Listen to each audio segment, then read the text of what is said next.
It's surprising that, after all of this time, Thor stands tall as one of the MCU's longest running and most beloved characters.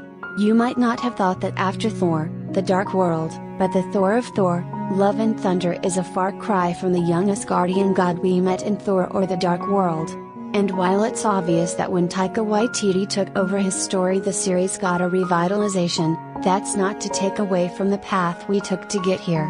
In Love and Thunder, Waititi honors not only what he created in Thor, Ragnarok, with its raucous humor and colorful aesthetic, but also what came before, offering a complex look at the God of Thunder.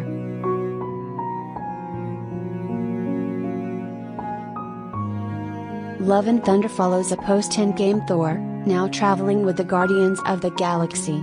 Although he has gone from dad bod to god bod, it's clear that he is a man without a path. Thor's struggle with finding his purpose has been a through line for his character. He started off as a spoiled prince and graduated to become his brother's keeper, before taking on the mantle of King of Asgard.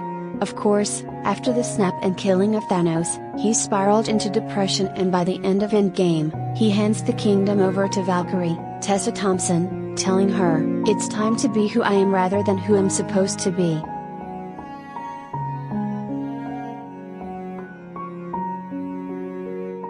Collider video of the day.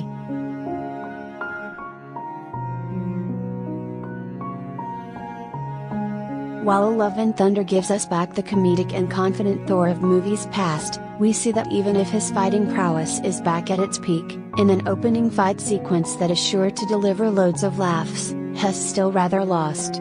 Traveling with the Guardians has given him something to do, but he still remains rudderless.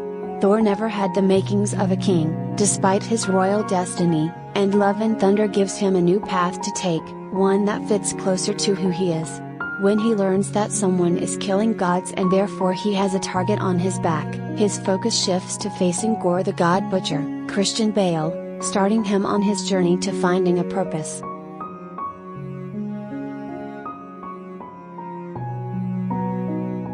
Hemsworth here is at his peak when it comes to the God of Thunder. Waititi offered him the chance to fully embrace the comedy that he is so good at, and it flourishes even more in Love and Thunder. Not only does he have fantastic comedic timing, but has been given more to work with. Every time Hemsworth takes on another project, he proves that he has far more range than most initially gave him credit for. The development and evolution of Thor makes him a character who hasn't overstayed his welcome. There's still more Thor story to tell.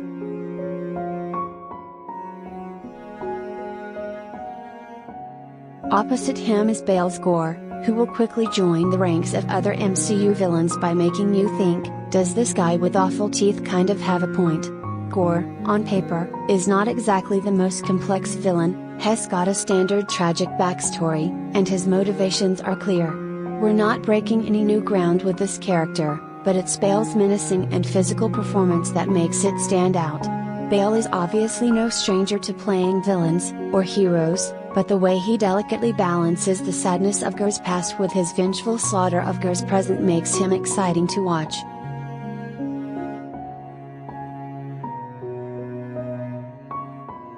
Joining Thor on his mission are Korg, Waititi, Jane as the mighty Thor, Natalie Portman, and Valkyrie.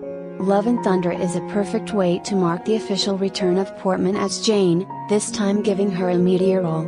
She vacillates between embracing heroism and being haunted by tragedy.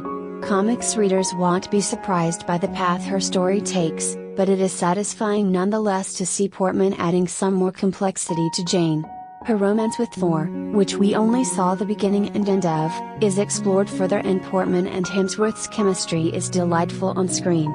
Their relationship is all about finding the balance between living every day like it's your last and investing in yourself for the future. It is also impossible not to smile when she becomes the mighty Thor, in full gleaming armor, beating the crap out of shadow monsters.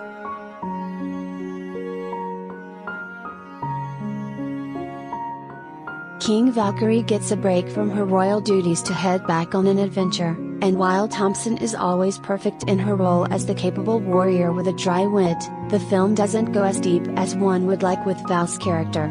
It feels like there's more than enough material for Val to get her own spin-off, but that all depends on whether Marvel is ready to fully embrace Val's sexuality, out loud and proud. There's some of it here, and the movie is delightfully gayer than expected, but Terry's room to grow with Val. Instead, the film lingers on her blossoming friendship with Jane, which is not an equal trade-off but is still enjoyable.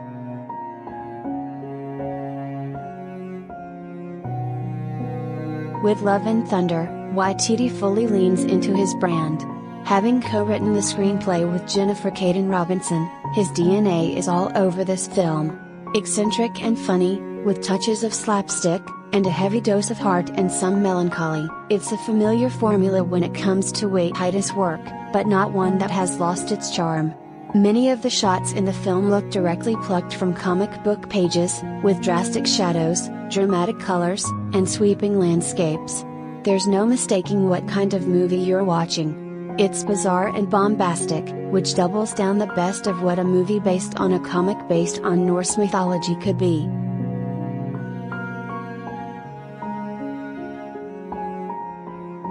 You could easily describe Love and Thunder as over the top. The movie is excessive, it introduces a new superhero, a new villain, multiple new characters who we are sure to see more of in future stories, and hands us new Marvel lore to gobble up. It's a lot, which means the exposition lasts a long time. The film's first half might have stumbled a bit with so many moving parts, and it might not have worked without the strong performances holding it together. The second half soars, delivering spectacle fight scenes and elaborating on the film's main theme of embracing love of all types, romantic, platonic, familial. It's about being open and vulnerable, willing to fall in love, even if it means you could get hurt. That's the lesson here.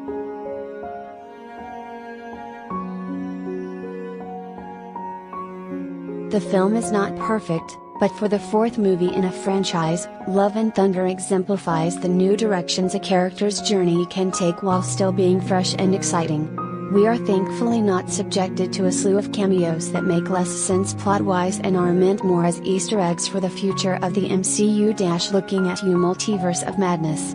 The film embraces Thor as the flawed and sometimes silly man that he is. He has moments that easily prove that he is a god in more than just his name, but also moments where he can be a himbo. Hess not stoic or difficult to connect to, Terry's genuine emotion there, happiness and heartache.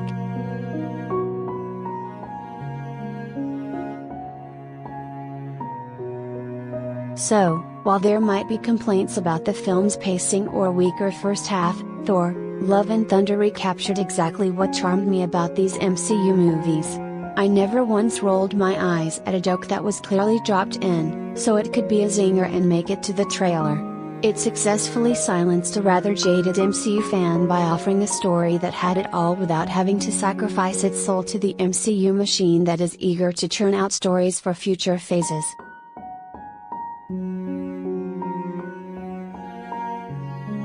Rating, A.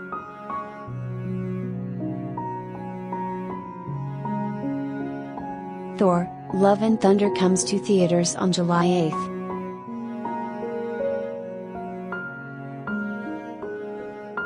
Check out more mighty stories about Thor, Love and Thunder, Thor 4, release date, cast, MCU connections and everything we know so far about Love and Thunder Thor recap, from Ragnarok leading up to Love and Thunder First Thor, Love and Thunder reactions call it a bright spot and the best of Phase 4 Thor, Love and Thunder, Gore the God Butcher, Explain Thor, Love and Thunder featurette explores the hero's journey and legacy.